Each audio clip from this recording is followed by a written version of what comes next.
Welcome to Samba Samba. Enjoy the video. You begin by getting the V6 powered and hearing signal. Plug your mic into the XLR and enable Phantom only if required, otherwise use dynamic mic. Once powered, watch the LED boot to confirm stable voltage. Make sure your output is connected to the PA or interface. Now press the patch knob to recall a clean preset as your starting point. This first patch gives a neutral chain. You'll modify effects rather than building from silence, which speeds the process. Once you have a bass patch, open the chain view and add the vocal-specific blocks you need. Preamp, de-esser, compressor, ec, delay, reverb.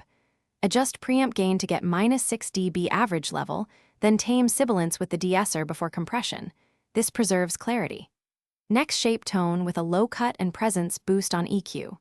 For spatial effects, set delay tempo by tapping the foot switch and balance reverb mix so the vocal sits without washing words. Make small parameter moves and listen. To finalize, save the edited patch into a user slot so you can jump to it live. Once saved, map scenes or assign foot switch functions for quick toggles between compressed and dry settings.